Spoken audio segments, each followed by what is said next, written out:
All right, NAI football fans, this is Cory Thorpe, and welcome back to another edition of the NAIF Ball Live Show, powered by AdCraft Custom Apparel and Merch, your custom apparel, merch, and uniform experts since 1974, doing it for 50 years now.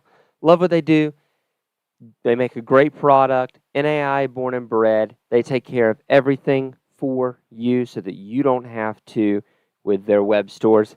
Gavin getting it off to a big start here. Mayville finally beat Valley. That is a huge game, a huge win for Mayville here, beating Valley City State. Saw that one, was getting updates on that one. And so let's take a look at what else we had going on.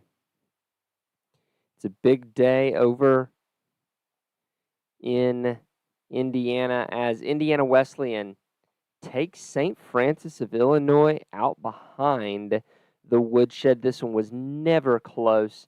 A 38-3 win for the Wildcats. And just, man, offense didn't have to be great. They were good enough with that red zone efficiency, 3 touchdowns, 1 field goal, and 4 chances. The defense, however, was smothering. Anytime you can limit Sam Tumulty to almost 50% passing and right at 200 yards, no touchdowns, and less than 50 yards on the ground, that is a huge, huge win. As well as you have your 3rd and 4th down conversions there. Obviously, you look at USF Illinois, and that's not exactly what you're after. Their 3 of 17 is absolutely huge for that Indiana Wesleyan defense. Coming in hot, just did a fantastic job of smothering that. CS, as Georgetown gets back to 500, gets past Reinhardt for the first time in the series. It's amazing that it took this long for Georgetown to get to one, get to 500, and 2, get a win against Reinhardt. That's insane. Reinhardt's having an okay season. Georgetown might have to watch out because I don't know what something's going on in Mid-South this year. I ain't sure. NAI ball coming in hot. Love it. The next game, definitely one that we had on our what to watch for, and that was Benedict and Baker coming in with a just instant classic game. 27-24 there. Benedictine wins. And, man, this one was just incredibly close. So close that you're looking at Isaiah Haston for Benedictine with the pick 6 to try to get the that basically makes the difference here. And then you're talking about how with quarterback play that was very meh, how Baker was able to keep it close. Well, when you've got a guy like Josh Gonzalez, who's averaging 51.2 with a long of 58, 3 inside the 20, you're talking about a punter who was flipping the field. Give credit to the special teams unit. That really kept Baker in it. You had 2 interceptions either side. Everything was super, super close, whether it be 3rd down conversions, whether it be red zone chances. Everything was so super close. It was just those 2 things. Isaiah Haston with the pick 6 and the punting, keeping Baker in it. But then, Man, the Frontier. The Frontier absolutely ruined my expectations. And that's because College of Idaho comes back from not looking great over the last couple of weeks with an upset win in overtime over Montana Tech. A huge day for College of Idaho. Look at that red zone efficiency, 7 touchdowns.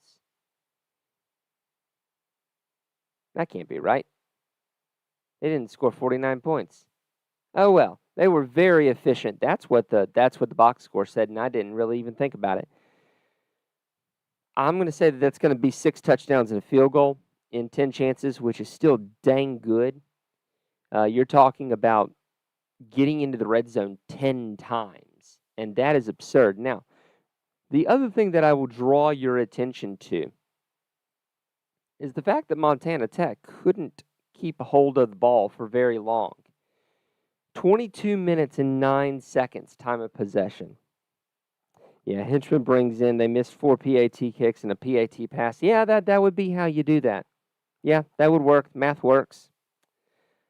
Thank you, Henchman, for correcting me on my math. Montana Tech just could not keep a hold of the football in terms of keeping College of Idaho off the field. Credit the Tech defense. They did as best they could. But you got a quarterback who's throwing 2 interceptions on his own. And Wyatt Alexander did all he could there. But the defense has to step up a little bit more there for Montana Tech. Keep them out of the red zone, get them into... Obviously, if they missed 4 PAT kicks, kicking may not be their strong suit. Keep them outside of the red zone. Easier said than done with Andy Peters, who almost went 419 and 90. But that right now is how College of Idaho's been beat previously. And Montana Tech just could not get it done. But wait, there's more, because Southern Oregon pulled the upset of Montana Western 28-26. Montana Western could not find pay dirt. That red zone efficiency for Montana Western is killer. In a 2-score game, you have 2 touchdowns, 1 field goal, and 5 chances. Montana Western left the ball there on the doorstep twice and turned it over on downs. You have either one of those, it's a completely different game. Conversely, Southern Oregon was very efficient 3rd and 4th down. 50% straight across the board. Montana Western could not always get them off the field and get themselves more time and more possessions. And a game that's going to be as tight as this one is, you got to have every possession possible. It is so radically important that you do that there. And then our nightcap, I told y'all to keep an eye on this one this week, and it came through. Marion defeats Taylor 35-34. It seems a little weird to say it, that Marion defeated Taylor. Taylor went for 2 in overtime for the win. Gutsy call. Just, if you make that, you look amazingly smart. I don't know that I 100% agree with the call to go for 2 there. It was not required that you go for 2 there. But, oh man. Yeah, go big or go home, Hinchman says. And he's right. I don't mind the call. I don't know that it's the right call, but I do. It is a gutsy call. Now, on the other side of things, Marion's defense really did keep Taylor under wraps. Dakota Sonicson, 9 attempts, 143 yards, 3 touchdowns. Sure. Damon Hockett was only 4 of 13 for 57 yards from the quarterback position. Plus, your quick change defense, Marion threw 3 interceptions and had 2 fumbles recovered by Taylor. On none of those turnovers. Did Taylor score? 0, zippo, none points off turnovers. That is an incredible stat for Marion. Taylor had every chance at this one. This is not a Marion win. This is a Taylor loss, in my opinion. Now, that being said, Keegan LaBelle was that dude. He had that dog in him. He was that dude. 26 attempts, 261 yards, 3 touchdowns. That's absolutely phenomenal. And in a game where Tristan Polk threw 3 interceptions, being able to hand it off to Keegan LaBelle is very impressive.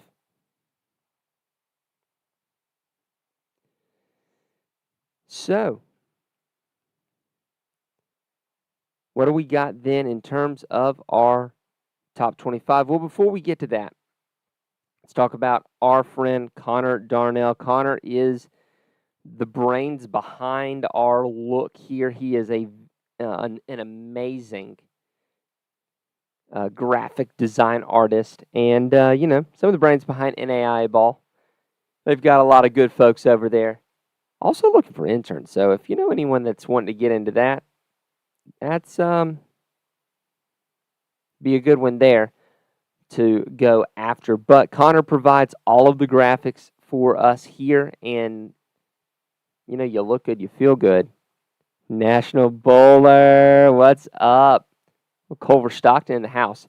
But Connor is amazing, is so great to work with, and if you need any graphic design work done, whether it be for recruitment, for season, anything like that, contact Connor.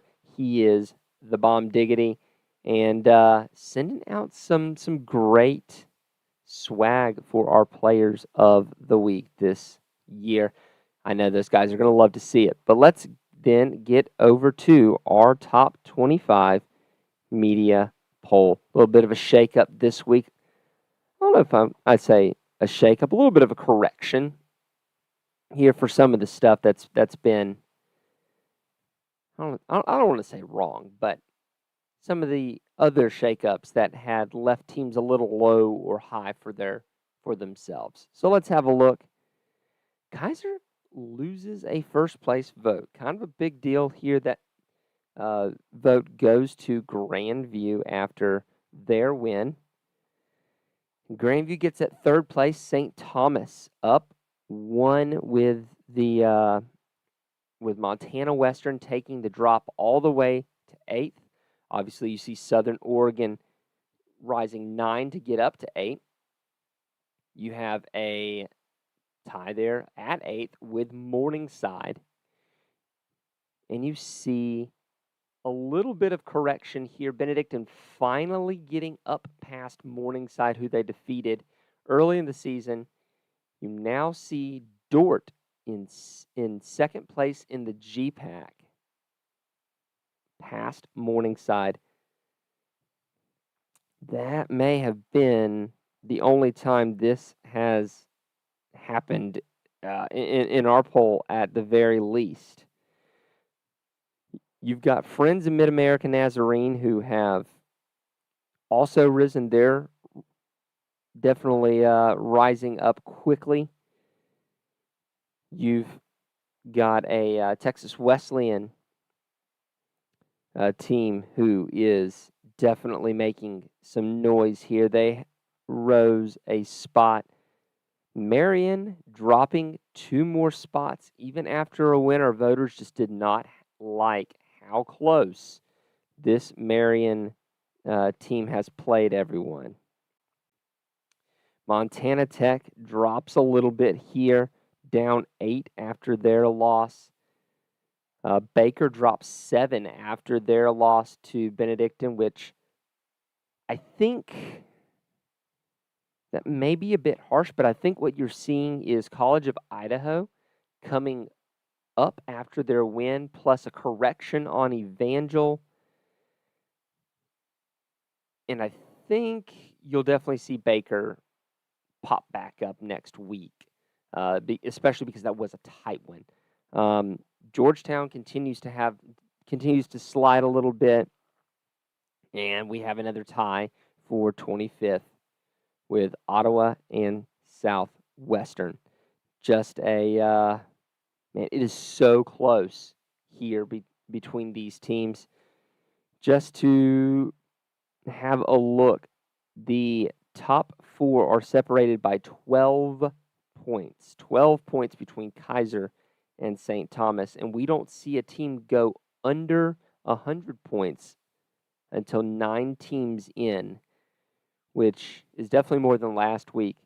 We also see, I know y'all can't see, but our roster of receiving votes teams is definitely getting a little thinner, with only 4 teams in that receiving votes category that didn't make it. A lot of the spare votes are definitely getting kicked up to teams in the top 25. This is about where we want to be in terms of the poll itself. But we'll have more after this. A quick break here. A word from our friends at AdCraft. So you want to create and sell custom merch for your team or business. That's exciting, but where do you begin? How much inventory should you order? How do you distribute orders? AdCraft has your answers. Streamline the way you offer custom merch by utilizing our risk-free web store service. We ship directly to each customer, and we have the fastest turnaround in the game. Raise funds for your team or get merch to your employees and patrons. Contact AdCraft today, and let's bring your merch to life. That is exactly what they do, and they are so good at it. Definitely worth a look at their web stores. They take care of all the customer service for you. They take care of your most important asset, which is your fans. They're going to package it up. They'll send it to them. They'll take care. If anything does go wrong, they're going to take care of it. Contact my friends at AdCraft so they can get you in the game. Now, Players of the Week. Players of the Week. This is going to be super fun. Some great performances this week. And obviously, offensively, we've already talked about it, but Keegan LaBelle. Keegan killed it this week. 261 rushing yards, 3 touchdowns. You're talking 26. That is 10 yards almost on the nose for Keegan. That's how you stay in the game right there. And you get a good win like that, you're gonna probably get featured on our Player of the Week. On the other side, we're staying in the mid-states. It's going to be Clayton Mosher. Clayton, 11 tackles, 2 tackles for loss, a sack, and a pick 6, changing the scoreboard there against St. Francis of Illinois. Just an absolutely great set of matchups.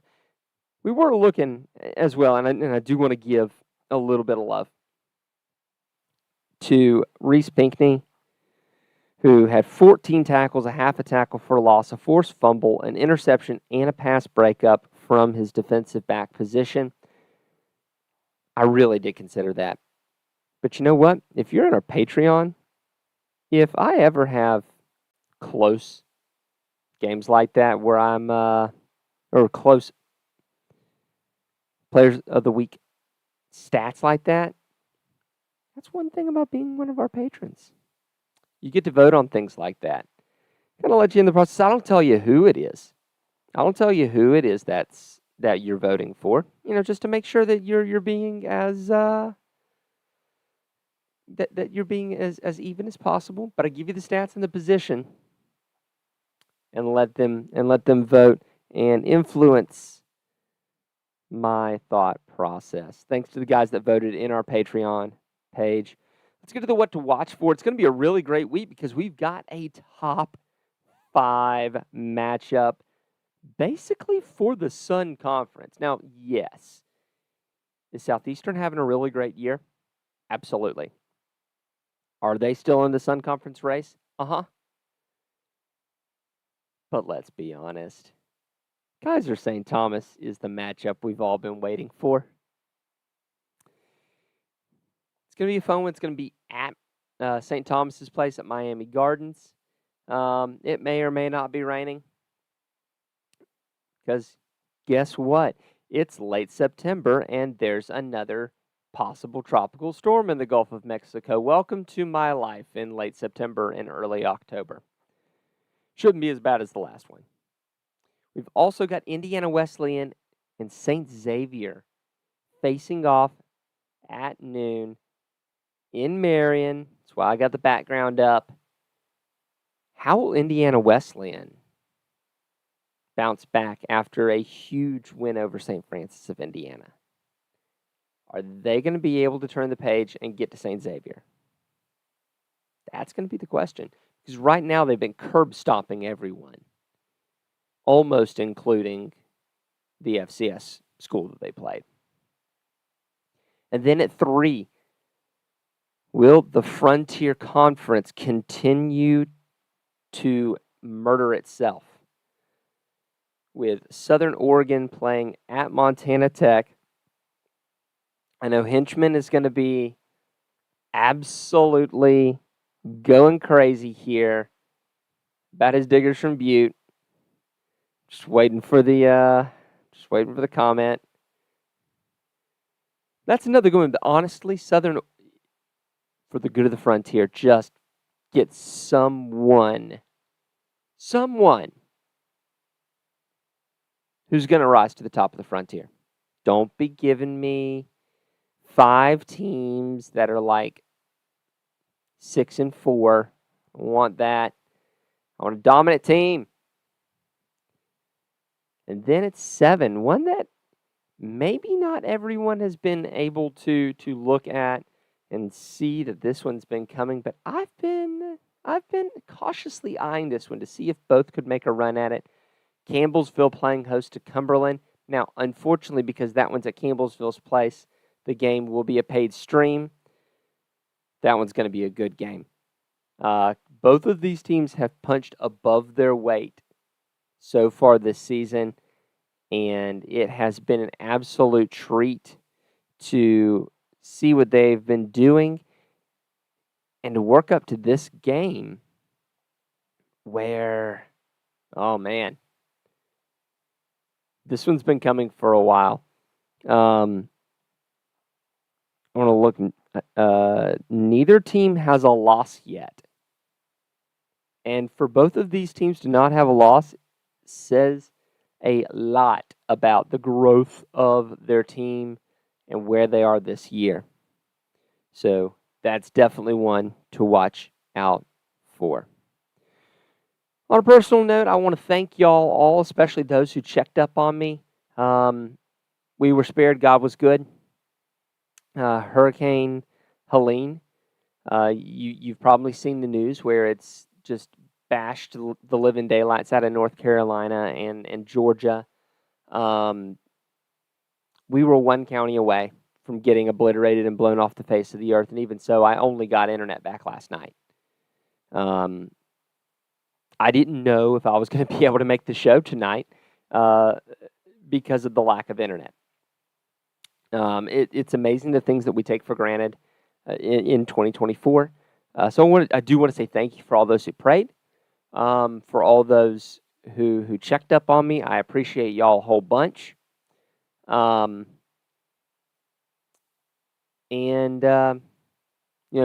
you feel if you're in a position to give, Sin Relief and Florida Baptist Disaster Relief are 2 outstanding organizations that are in place in Taylor County and in, I think, Dixie County.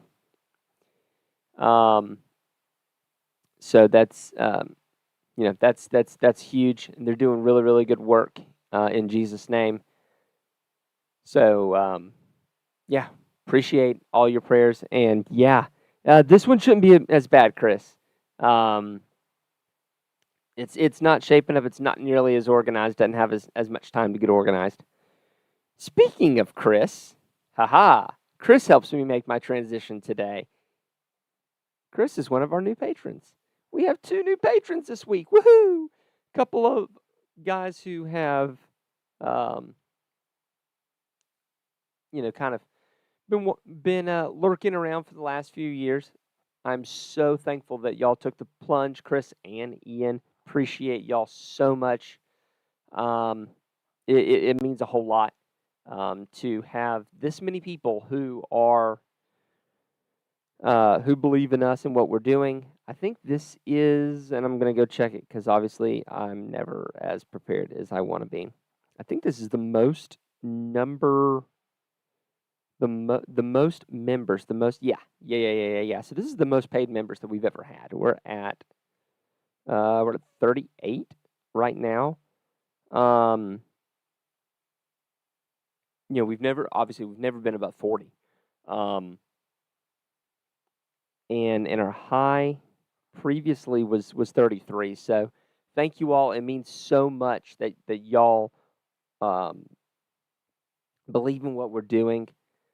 Obviously, if you're watching and you're not subscribed, or if you would like to contribute to what we're doing, help us get to the national championship game, pay the bills. Office isn't free, surprisingly. QR code's right there. So thankful for those who contribute, and I promise this week, when I actually have power, I'll get back to my posting schedule. But thank you all so very much. All right, let's see. Comments. I think I answered most of the comments as they came in. Let's take a look at some of the other games while folks type out their comments of things that are going to be interesting to watch. Taylor and St. Francis of Indiana. That one's going to be good. Taylor needs to make sure that they're not going to make one loss into 2. Oh, thank you, Sean. The price is worth it. I didn't read them out. What a shame. How terrible of me. Hold on. We're going to go back and read them. There's my grouping. Let's go back. Let me read them. Thank our guys. DSU Cone, Bob Boone, Roger Meyer, Jeremy Vobble, Fred Christensen, Ace Wellen, Brett, Marty Siebold, Nick Ryan, Kyle Gregory, Tyler Pierce, Justin Hoffman, Steve Speakman, Justin Hoffman. Yeah, I skipped one. Brian Shake, Julian Shager, Nate Soapbeer, Stephen Cutler, Julie Lout, Dale Norton, Nathan Moore, Ryan, Jason Crawford, Charles A. Flowers, Todd Nick, Sean Chamberlain, the aforementioned Sean Chamberlain, Zach Lance, who's also in here, Josue Trujillo, Casey Wilson, Carol C. Suggs, Chris Hinchman 21, Derek Lowers, Jason Garnon, USF Sucks, Chris Sweener, and Ian Brookshire. All right, let's take a look at some of these other matchups while y'all get your comments going. All right. Lindsey Wilson Faulkner. Faulkner hasn't lost this season. You beat Lindsey, you're in the top 25. I'm surprised, honestly, Faulkner's not receiving votes yet. It's how you know that John Cooper isn't voting in this poll anymore. Faulkner's isn't in it after being like 4-5-0. Reinhardt Pikeville. That could decide the AAC. Yeah, this early. Because none of the teams in the AAC are ranked. Kansas Wesleyan McPherson. That could be a really good type matchup. Cumberland's Kentucky at Bethel should be a good one to watch as well, even though Cumberland's isn't ranked. Let's see. College of Idaho Rocky is going to be a good one as well. Think you'll be able to see that one for free. I think Rocky's stream is free. That would be a good one to watch there. Southern, we already talked about Southern Oregon, Montana Tech. Moval at Baker. Yeah. Chris is 100% right. Moval is not bad this year. And you've got to cleanse the palate, reset the mechanism after a rivalry game, and pad that all-time total win lead, 100%. Mayville State, Dakota State. Dakota State is doing really rather well, and Mayville's coming off of a big win against Valley. That's one to look at. Weber Southeastern. I know my friend Reagan is going to be all over that one. It'll be fun. Thomas has an away game at Ave. Cumberland Campbellsville. I already talked about that one. Yeah, and that's about it. It feels like a lighter schedule this week. I don't know. We'll see. We'll see. But either way, appreciate y'all for hanging out with me tonight. Hopefully next week we'll get Matt back in here. Matt had other IRL stuff to do tonight and couldn't make it. He sends his regrets. Hopefully we'll get him back next week. But for Matt Schwartzler, I'm Cory Thorpe, and we will see y'all, Lord willing, and the rivers don't rise again, on the Twitter feed.